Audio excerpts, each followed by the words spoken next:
L'idée de placer l'informateur au centre, et vous faisiez le parallèle, enfin, ou le contraste avec un moment où c'était le chercheur qui était au centre. Ça, effectivement, longtemps, lorsque le chercheur s'appuyait sur les entretiens, en fait, c'était lui, c'était son cheminement intellectuel qui était valorisé.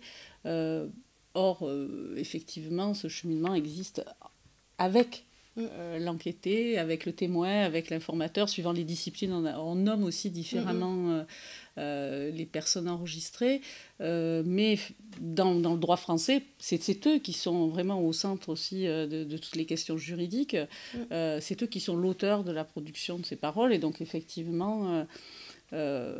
aujourd'hui, lorsqu'une collection est déposée, un corpus est déposé, bien sûr, on signe un dépôt avec le chercheur, mais on recherche aussi les droits de diffusion auprès des informateurs qui, jusqu'ici, n'étaient effectivement pas vraiment considérés. Oui.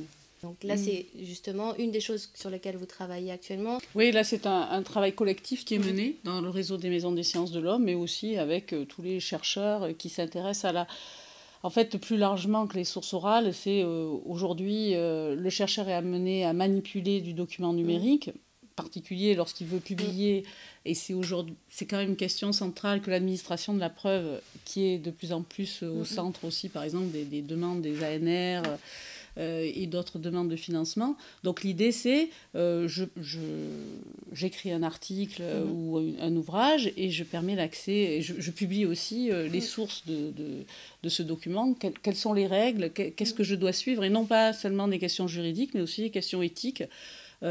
Et donc c'est un travail que je mène donc en collaboration avec des collègues, donc ce qu'on va dire les compagnons de la recherche, hein, les ingénieurs et les techniciens du CNRS de l'université, en collaboration étroite avec les chercheurs et les enseignants-chercheurs. Parce qu'effectivement, je pense que c'est comme ça que ce type de... Et aussi avec la société civile quand cela est nécessaire. Mais c'est vrai que ça n'est que dans le cadre d'une collaboration et de l'écoute des besoins de chacun qu'on va arriver à résoudre ces questions-là, quoi.